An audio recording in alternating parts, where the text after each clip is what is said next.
राम 2 वर्ष से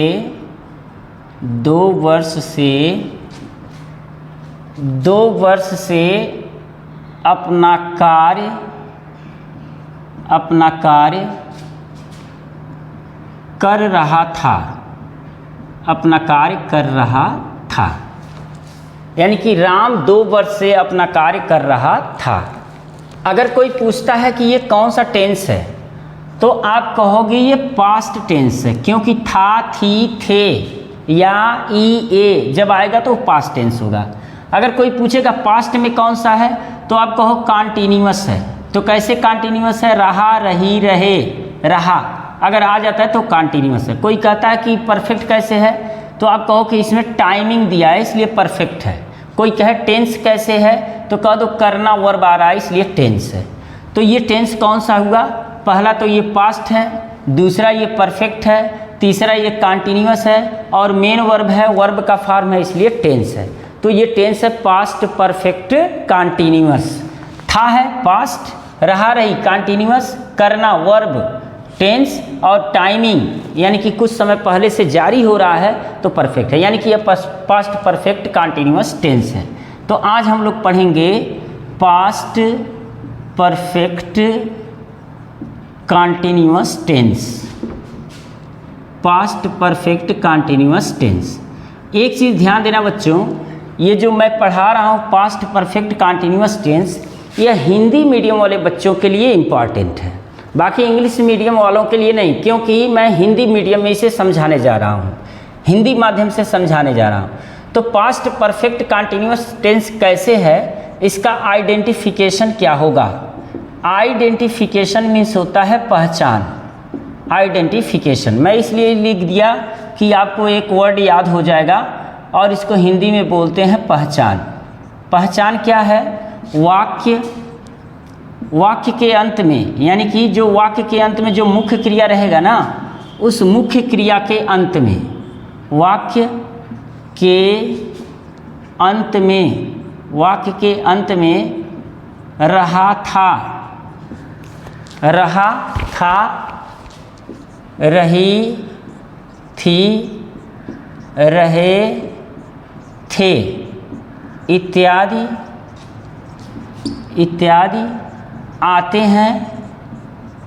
आते हैं तथा कार्य कुछ समय पहले से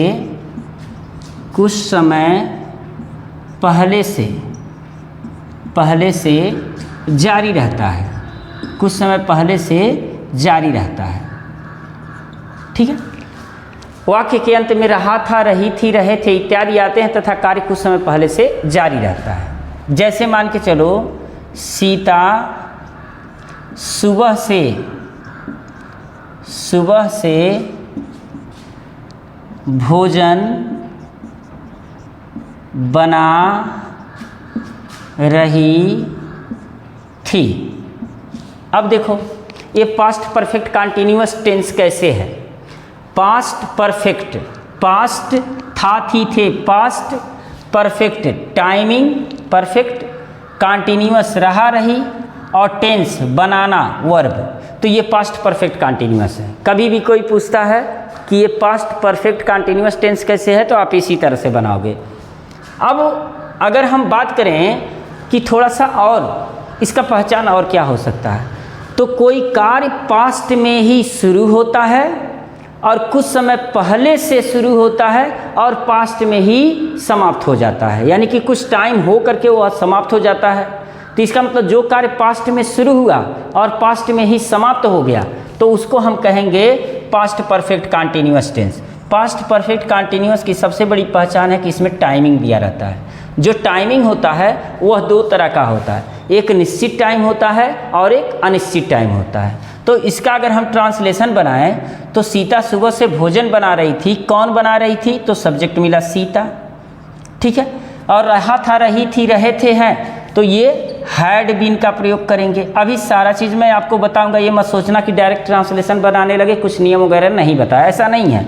तो Sita had been cooking, Sita had been cooking the food Sita had been cooking the food.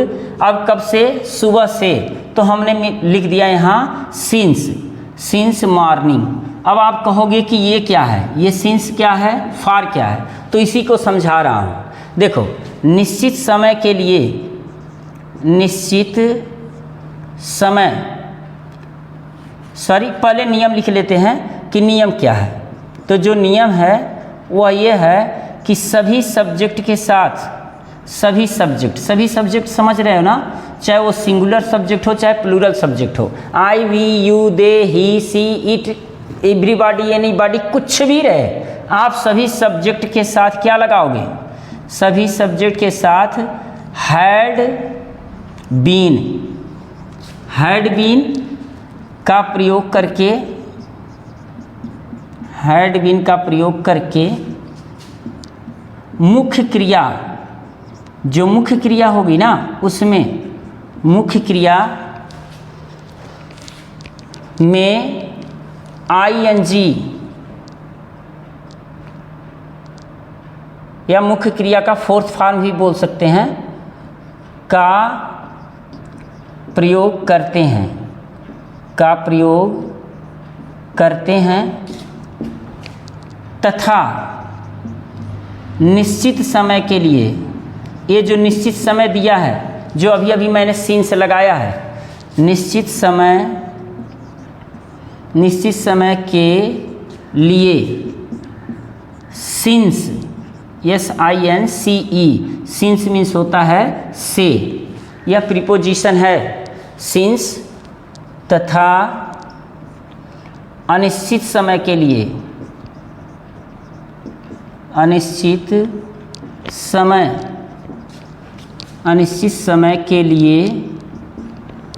समय के लिए फॉर मीन्स होता है से, ये भी प्रीपोजिशन ही है, से का प्रयोग करते हैं, अभी देखो इसको हम दो तरह से बताएंगे। एक तो वो बताएंगे जो आप पहचान पाओगे कि पास्ट परफेक्ट कंटीन्यूअस टेंस है। दूसरा चीज़ हम ये बताएंगे कि एग्ज़ाम में कैसे पूछा जाता है। तो जो प्रतियोगी परीक्षार्थी हैं वो लास्ट में देख सकते हैं कि एग्ज़ाम में कौन सी चीज़ें पूछी जाती हैं, वैसे बीच बीच में बताया जाएगा, वीडियो को पूरा देखना चाहिए। तो कहने का मतलब ये है कि हिंदी मीडियम वाले इसे अच्छी तरह से समझ पाएंगे। अब देखो, इसको हमने सारा लिख दिया, लेकिन क्या है कि स्ट्रक्चर लिखना ज़रूरी होता है। तो इसको हम लोग शुरू से नियम देख लेते हैं और पहचान देख लेते हैं, और इसके साथ साथ negative sentence, interrogative sentence, interrogative negative sentence, सारे सेंटेंस को हम लोग डिटेल में देख लेते हैं। पास्ट परफेक्ट कंटीन्यूअस का जो स्ट्रक्चर रहेगा, और किसका स्ट्रक्चर है ये? दरअसल जो स्ट्रक्चर का मतलब होता है बनावट, कि जो सेंटेंस होता है उस सेंटेंस का बनावट कैसे होता है। ये है अफर्मेटिव सेंटेंस का, अफर्मेटिव सेंटेंस। अफर्मेटिव सेंटेंस को हम हिंदी में बोलते हैं स्वीकारात्मक वाक्य, स्वीकारात्मक वाक्य, स्वीकारात्मक वाक्य। इसका स्ट्रक्चर क्या होता है? सबसे पहले हम लिखेंगे सब्जेक्ट, सब्जेक्ट लिखेंगे, सब्जेक्ट के बाद हम लिखेंगे हैड बीन, और उसके बाद लिखेंगे मेन वर्ब का इंग फार्म। आप इंग फार्म बोलो या फोर्थ फार्म बोलो, बात एक ही है। और उसके बाद हम लिखेंगे ऑब्जेक्ट, और ऑब्जेक्ट के बाद हम लिखेंगे सिंस या फार, सिंस या फार, यानी कि जिस चीज़ की ज़रूरत पड़ेगी। अगर सिंस की ज़रूरत है तो सिंस लिखेंगे, अगर फार की ज़रूरत है तो फार लिखेंगे। और इसके बाद हम लिखेंगे टाइम, टाइम यानी कि समय। अब देखो, जैसे हमने लिखा मेरा भाई 2 घंटे से एक किताब पढ़ रहा था। अगर कोई पूछे कि ये कौन सा टेंस है, तो यहाँ था, थी, थे है तो ये पास्ट टेंस है, यहाँ रहा, रही, रहे है तो कंटीन्यूअस है, यहाँ टाइमिंग दिया है तो परफेक्ट है, और पढ़ना वर्ब है तो टेंस है। यानी कि यह पास्ट परफेक्ट कंटीन्यूअस टेंस है।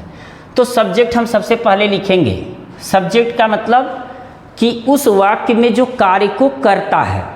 अब कार्य को करने का काम कौन कर रहा है? जैसे कार्य क्या हो रहा है? पढ़ने का कार्य हो रहा है। तो पढ़ने का कार्य कौन कर रहा है? मेरा भाई। तो सब्जेक्ट मिल गया। हम कहेंगे कौन पढ़ रहा था, तो आप कहोगे मेरा भाई, तो हो जाएगा माई ब्रदर। ठीक है। अब माई ब्रदर सिंगुलर है कि प्लूरल है? वैसे तो है ये सिंगुलर, लेकिन इससे कोई मतलब नहीं है। चाहे सिंगुलर हो चाहे प्लूरल हो, आपको हमेशा हेल्पिंग वर्ब जो प्रयोग करना है इसमें हैड बीन का प्रयोग करना है, खास करके पास्ट परफेक्ट कंटीन्यूअस में। अब पढ़ना मेन वर्ब है, यानी कि रीड, और यहाँ हमने कहा कि नहीं, आप रीड नहीं लगाओगे, ING फॉर्म लगाओगे, तो आप लगा दोगे रीडिंग। रीडिंग, अब क्या पढ़ रहा था? किताब, reading a book. A book. अब सिंस या फॉर लगाना है। देखो 2 घंटे से, ये टाइम निश्चित है कि अनिश्चित है? यानी कि 2 चीज़ें होती हैं, पॉइंट ऑफ टाइम होता है, पीरियड ऑफ टाइम होता है। पॉइंट ऑफ टाइम क्या होता है कि जो किसी निश्चित टाइम से शुरू करता है, और पीरियड ऑफ टाइम का मतलब होता है कि उस समय के दौरान वो शुरू करता है, निश्चित समय पर शुरू नहीं करता है, उस समय के दौरान वो शुरू करता है। तो पॉइंट ऑफ टाइम में कौन कौन आते हैं और पीरियड ऑफ टाइम में कौन कौन आते हैं? इस टेंस में यही इसका हार्ट है, यही इसका दिल है, यही इसकी जान है। प्रणाम, नमस्कार, आशीर्वाद। तो आज आप पास्ट परफेक्ट कंटीन्यूअस को अच्छी तरह से समझ पाएंगे। अगर वीडियो अच्छी लगती है तो लाइक करें, और अंग्रेजी पढ़ने वाले हैं तो सब्सक्राइब जरूर करें, और अपने मित्रों को वीडियो शेयर करें। कमेंट में मुझे ज़रूर बताएं कि आपको पढ़ना क्या है। तो निश्चित टाइम जो होता है, निश्चित टाइम क्या होता है? निश्चित टाइम इसको हम देख लेते हैं, लेकिन यहाँ हम लगाएंगे 2 घंटे से। तो 2 घंटे का मतलब हम फार लगाएंगे, और 2 का मतलब 2 हो जाएगा, और घंटा मतलब आवर होता है, तो घंटे है तो हम आवर्स कर देंगे, हो गया। अब हमको यही ध्यान देना है कि निश्चित समय क्या होता है, अनिश्चित समय क्या होता है।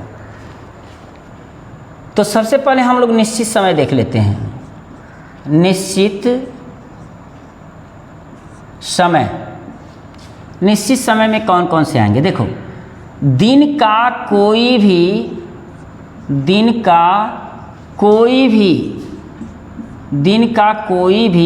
समय।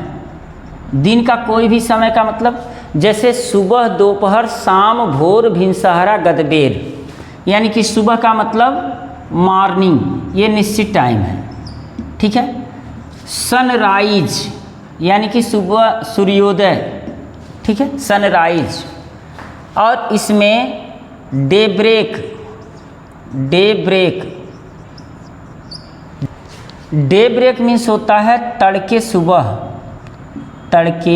सुबह, या इसको भोर भी बोल सकते हैं, या भिनसहरा भी बोल सकते हैं, भिनसहरा। ठीक है।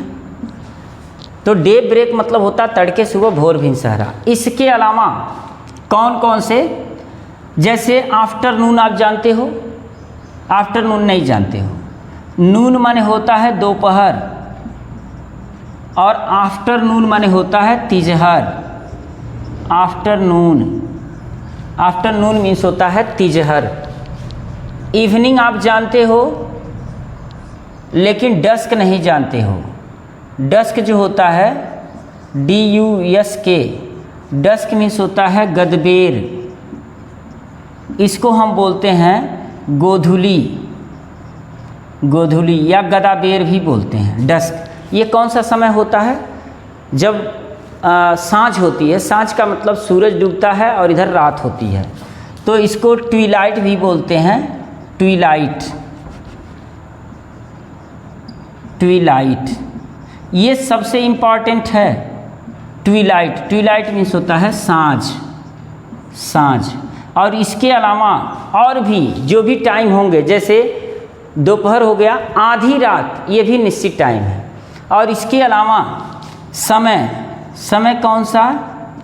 समय में कोई भी, जैसे 2 बजे, 3 बजे, 4 बजे, 5 बजे, 2:15 बजे। अगर इसी को हम लिख दें 2:15 बजे, या 2:05 से, तो ये सब टाइमिंग जो रहेगा ना, टाइम कोई भी हो ये निश्चित रहेगा।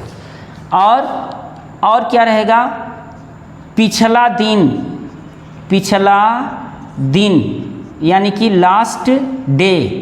तो पिछला दिन, पिछली रात, पिछला हफ्ता, पिछला महीना, पिछले वर्ष, यानी कि last day, last night, last week, last month, last year, या लास्ट बर्थडे, या last festival, last Diwali, last Holi, ये जितने रहेंगे सब निश्चित रहेंगे। और किसी त्योहार का नाम,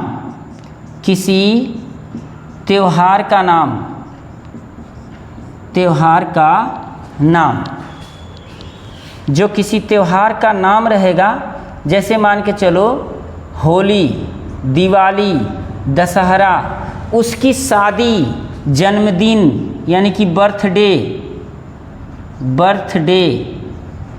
मूड़न, निष्कासन, गृह प्रवेश, कुछ भी ये रहेगा तो सब का सब ये निश्चित टाइम रहेंगे।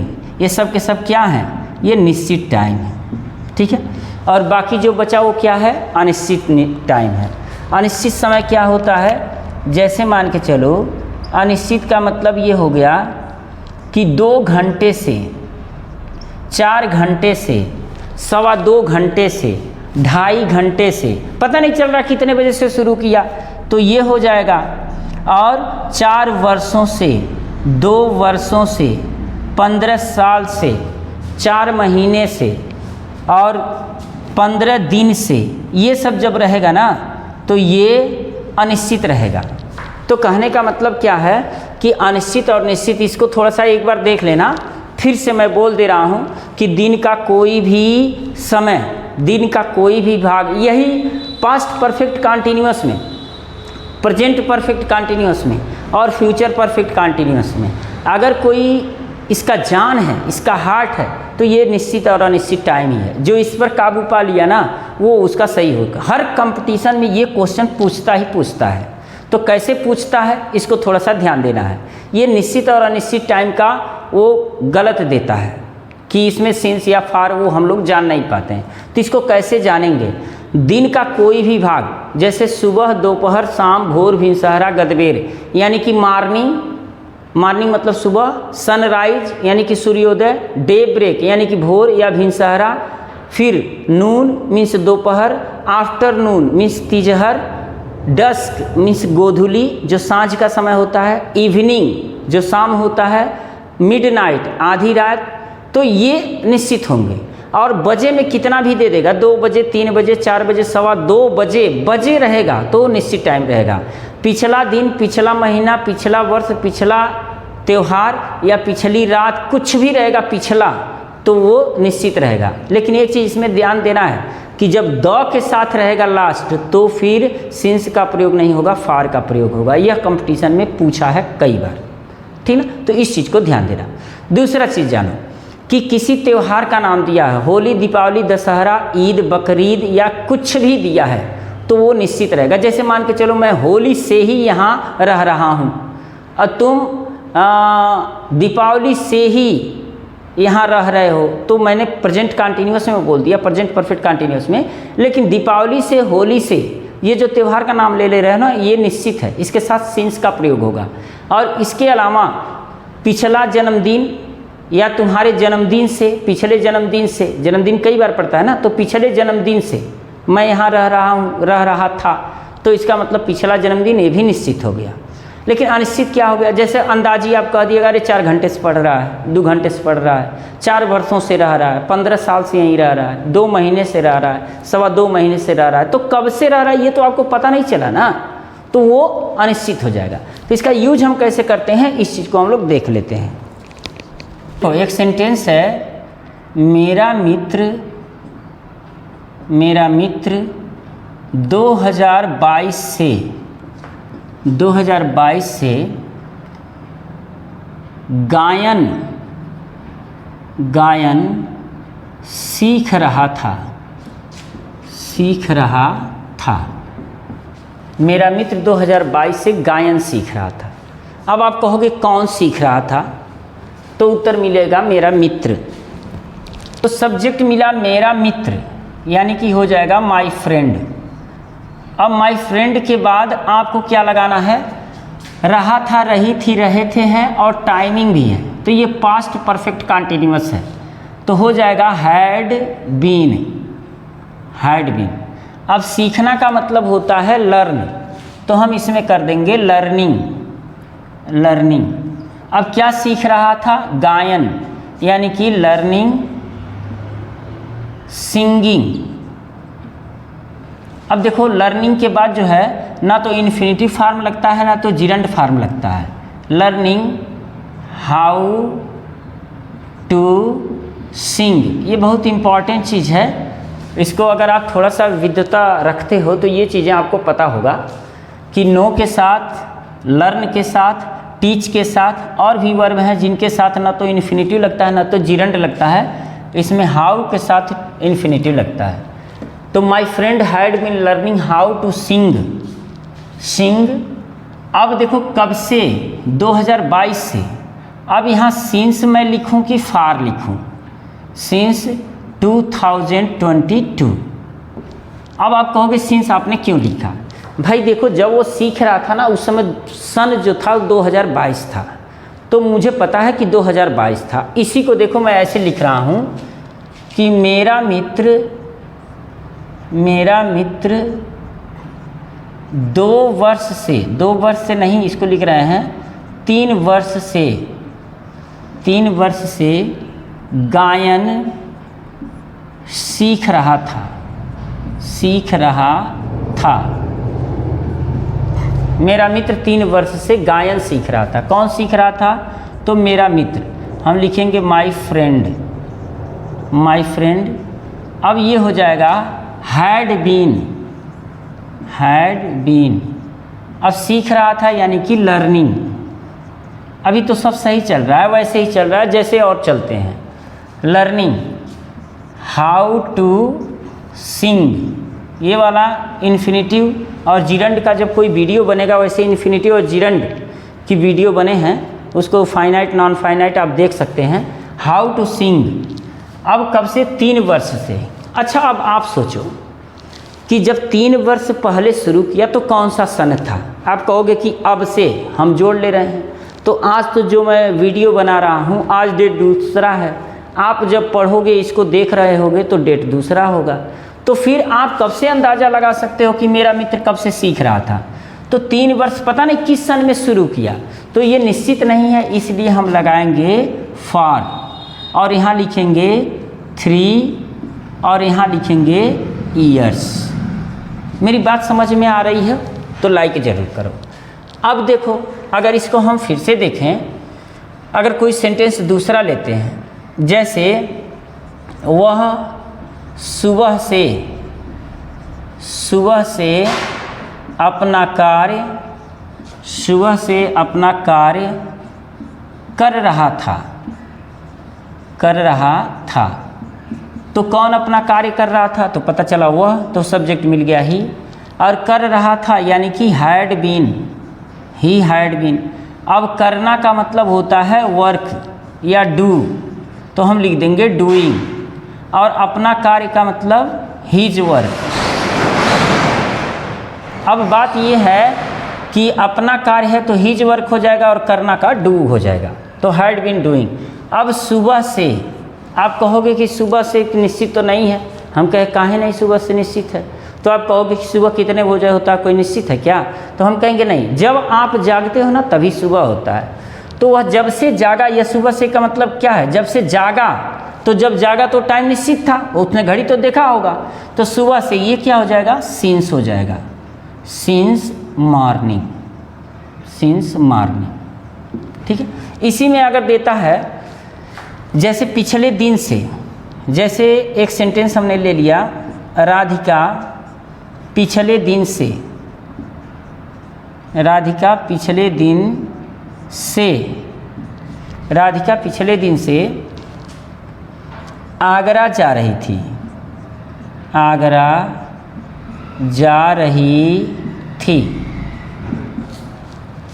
राधिका पिछले दिन से आगरा जा रही थी, तो कौन जा रही थी, राधिका, तो हम लिखेंगे Radhika had been going to Agra, had been going to Agra. और पिछले दिन से, अब देखो जो पिछला दिन है ना ये निश्चित है, तो हम लिखेंगे सिंस लास्ट डे। पिछला दिन, पिछला रात, पिछला हफ्ता, पिछला महीना, पिछला वर्ष, पिछला त्यौहार, पिछला बर्थडे, पिछला शादी, ये पिछला जो भी रहेगा ना ये सब निश्चित रहेगा, तो सिंस हमने लगा दिया। लेकिन एग्ज़ाम में कैसे पूछता है, यही सेंटेंस रहेगा और यहाँ लास्ट के पहले अगर द रहेगा ना तो फिर यहाँ फार का प्रयोग होगा, याद रखना। जब भी लास्ट के पहले द, इससे क्या होता है, अनिश्चित होता है। द लास्ट डे का मतलब पिछली कोई रात, है ना, इंडेफिनिट हो गया। तो पिछली कोई रात, हमने पिछली एक रात, पिछली उस रात कौन सी रात ये पता नहीं है, तो इसमें द जब रहेगा तो फार का प्रयोग होगा। अब इसमें निगेटिव सेंटेंस, इंट्रोगेटिव सेंटेंस और इंट्रोगेटिव निगेटिव सेंटेंस देख लेते हैं। जैसे वे सब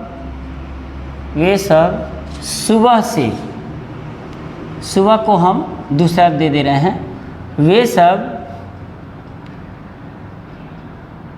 4 वर्षों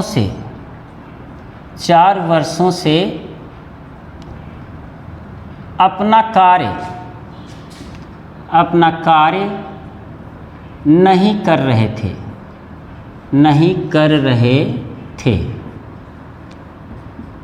अपना कार्य नहीं कर रहे थे। तो इसका जो स्ट्रक्चर बनेगा ना, ये देखो ये निगेटिव सेंटेंस है, तो खास करके जो निगेटिव सेंटेंस का स्ट्रक्चर बनेगा वो कैसे बनेगा। सबसे पहले सब्जेक्ट लिखेंगे, ठीक है, सब्जेक्ट के बाद हम हैड लिखेंगे, सब्जेक्ट कोई भी रहे, चाहे सिंगुलर रहे चाहे प्लूरल रहे, हैड लिखेंगे। हैड के बाद आप नॉट लिखेंगे, नॉट के बाद बीन लिखेंगे। ये है गजब का खेला, यानी कि हैड और बीन जो दो हेल्पिंग वर्ब हैं, दोनों हेल्पिंग वर्ब के बीच में नॉट लगेगा, और जो ये नॉट है एडवर्ब है। अब उसके बाद हम लिखेंगे मेन वर्ब का इंग फॉर्म, मेन वर्ब का इंग फॉर्म।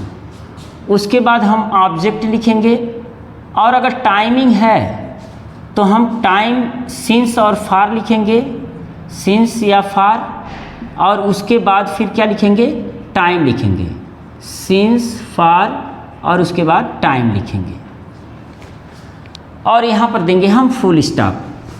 अब देखो वे सब 4 वर्षों से अपना कार्य नहीं कर रहे थे, कौन नहीं कर रहे थे, तो आप कहोगे वे, तो हो गया दे। अब यहाँ लगेगा हैड, और यहाँ लगेगा नॉट, और इसके बाद लगेगा been, they had not been. अब अपना कार्य, अब दे के अकॉर्डिंग अपना कार्य का हो जाएगा their work, THEIR, their work. अब कब से कर रहे थे, 4 वर्षों से। 4 वर्षों से निश्चित है क्या, तो आप कहोगे नहीं, अनिश्चित है, यानी कि लग जाएगा सिंस, और ये हो जाएगा 4 ईयर्स, सिंस 4 ईयर्स, यानी कि 4 वर्षों से अपना कार्य नहीं कर रहे थे। अगर हम इंट्रोगेटिव सेंटेंस की बात करें तो इंट्रोगेटिव सेंटेंस 2 तरह का होता है। इंट्रोगेटिव सेंटेंस, एक यस या नो टाइप्स होता है, यस या नो टाइप्स, और एक होता है WS टाइप्स। अगर ये दिक्कत है तो आप प्रेजेंट इंडेफिनिट एक बार ज़रूर देख लें, तो इसमें इसको अच्छी तरह से बताया गया है। वैसे मैं बताने के लिए यहाँ भी बता रहा हूँ, ऐसा नहीं आपको प्रेजेंट इंडेफिनिट देखने पर मजबूर कर रहा हूँ, यहाँ भी मैं बता रहा हूँ। WS टाइप्स इंट्रोगेटिव सेंटेंस, ये क्या होता है, दरअसल होता क्या है कि जब क्या पहले होता है और इसका जवाब हम हाँ या ना में दे सकते हैं, तो उसको यस या नो टाइप्स इंट्रोगेटिव सेंटेंस कहते हैं। और WS टाइप सेंटेंस क्या होता है कि जब कब, कहाँ, कैसे, क्यों, कितना, किधर, ये सब बीच में होते हैं, तो इसको हम WS टाइप इंट्रोगेटिव सेंटेंस कहते हैं हिंदी में। अंग्रेजी में किसी और तरह से, अभी देख लेना। तो क्या वे सब सुबह से अपना कार्य कर रहे थे, अपना कार्य कर रहे थे। क्या वे सब सुबह से अपना कार्य कर रहे थे? तो जब क्या पहले होता है ना, तो क्या की अंग्रेजी हम व्हाट नहीं लगाते हैं। इस सेंटेंस में जो भी हेल्पिंग वर्ब लगेगा आप पहचानोगे तो ये पास्ट परफेक्ट कंटिन्यूअस होगा, और जब पास्ट परफेक्ट कंटिन्यूअस होगा तो हम हैड सबसे पहले लगा देंगे, हैड। अब लिखेंगे सब्जेक्ट यानी कि दे, हैड दे, और जो बचा हुआ है बीन, तो बीन हम लिखेंगे ही, हैड दे बीन। और कार्य कर रहे थे यानी कि डूइंग, डूइंग, और अपना कार्य यानी कि हो जाएगा देयर वर्क, देयर वर्क। और कब से? सुबह से, तो निश्चित है, तो हो जाएगा सिंस मॉर्निंग, सिंस मॉर्निंग। अब देखो यहाँ क्वेश्चन मार्क लगेगा, है ना, तो इसका स्ट्रक्चर आप खुद बना सकते हो। देखो जो स्ट्रक्चर मैंने लिखा है ना, ये स्ट्रक्चर याद नहीं किया गया है, ये समझा गया है। इसमें स्ट्रक्चर में आप क्या लिखोगे? हैड सबसे पहले आप लिख दोगे, मास्टर बन जाओ, है ना, हैड पहले लिख दोगे, दे यानी कि सब्जेक्ट पहले लिख दोगे, सब्जेक्ट, उसके बाद बीन लिख दोगे, उसके बाद मेन वर्ब में इंग फॉर्म लिख दोगे, उसके बाद ऑब्जेक्ट लिख दोगे यहाँ पर, ऑब्जेक्ट, उसके बाद यहाँ पर सिंस या फॉर लिख दोगे, सिंस या फॉर, और उसके बाद यहाँ लिख दोगे टाइम, टाइम जो भी है, तो हो गया स्ट्रक्चर, और यहाँ क्वेश्चन मार्क लगा दोगे। क्लियर? अब अगर यही क्या बीच में रहे, जैसे वे सब, क्या की जगह कुछ भी हो सकता है, क्या, कब, कहाँ, कैसे, क्यों, कितना, किधर, तो वे सब सुबह से, वे सब सुबह, वे सब सुबह से क्या कर रहे थे, क्या कर रहे थे, वे सब सुबह से क्या कर रहे थे, वे सब सुबह से क्या कर रहे थे। अब क्या बीच में है ना, तो क्या की अंग्रेजी आपको सबसे पहले लिखना पड़ेगा। अभी मैं समझाऊंगा कि इसको WH टाइप्स और इसको यस या नो टाइप्स इंट्रोगेटिव सेंटेंस क्यों कहते हैं, अंग्रेजी में कैसे जानोगे। तो व्हाट, अब यहाँ हो जाएगा हैड, सब्जेक्ट क्या है, वे सब, तो व्हाट हैड दे। देखो जब भी कोई इंट्रोगेटिव वर्ड आता है ना ये, तो इसके तुरंत बाद हेल्पिंग वर्ब लगता है, चाहे कोई भी हो, कोई भी इंट्रोगेटिव वर्ड हो और कुछ भी हेल्पिंग वर्ब हो, आपको रखना ही रखना है। तो व्हाट हैड दे, अब कर रहे थे यानी कि डूइंग, डूइंग, और सुबह से तो हो जाएगा सिंस मॉर्निंग, सिंस मॉर्निंग। अब देखो यहाँ इंट्रोगेशन मार्क हो गया यानी कि क्वेश्चन मार्क। अब इसको समझो, इसको यस या नो टाइप्स इंट्रोगेटिव सेंटेंस क्यों कहा जाता है, क्योंकि जब भी कोई ये पूछेगा ना तो आप जवाब हाँ या ना में दे सकते हो, तो इसको हम बोलते हैं यस या नो टाइप्स। जैसे had they been doing their work since morning, क्या वे सब अपना कार्य सुबह से ही कर रहे थे, तो आप कहोगे हाँ। क्या वे सब अपना कार्य सुबह से ही कर रहे थे, आप कहोगे ना। तो यस या नो, हाँ या ना में आप दे सकते हो, इसलिए यह यस या नो टाइप्स इंट्रोगेटिव सेंटेंस है। इसमें हेल्पिंग वर्ब पहले लगता है, और जो WH टाइप इंट्रोगेटिव सेंटेंस रहता है इसमें हिंदी में कब, कहाँ, कैसे, क्यों, कितना, किधर बीच में रहता है। और जो ट्रांसलेशन आप बनाते हो या अंग्रेजी में जो सेंटेंस रहता है तो इसमें interrogative sentence what, why, when, how, who, हुम, हुज, इंट्रोगेटिव वर्ड पहले रहता है, तो इसको हम बोलते हैं WH टाइप्स। क्यों कि जो ये इंट्रोगेटिव वर्ड शुरू होता है ना वह या तो W से रहता है या तो H से रहता है। जैसे W से what, when, where, why, who, whom, और H से हाउ मेनी, हाउ मच, तो H से शुरू होता है, इसलिए इसको इंट्रोगेटिव यानी कि WH टाइप्स इंट्रोगेटिव सेंटेंस कहते हैं। अब एक बच गया इंट्रोगेटिव निगेटिव सेंटेंस। तो इंट्रोगेटिव निगेटिव सेंटेंस आप मुझे कमेंट में लिख करके बताइए कि इंट्रोगेटिव निगेटिव सेंटेंस क्या होता है। वैसे इंट्रोगेटिव निगेटिव सेंटेंस क्या होता है, ये इंट्रोगेटिव है और इसी में यहाँ नॉट लग जाएगा तो इंट्रोगेटिव निगेटिव सेंटेंस हो जाएगा। और इसमें नहीं आ जाएगा, क्या वे सब सुबह से अपना कार्य नहीं कर रहे थे, तो ये इंट्रोगेटिव निगेटिव हो जाएगा, और जब इंट्रोगेटिव निगेटिव हो जाएगा तो सब्जेक्ट के बाद हम यहाँ नॉट लगा देंगे और यहाँ भी सब्जेक्ट के बाद नॉट लगा देंगे, बाकी कुछ है नहीं।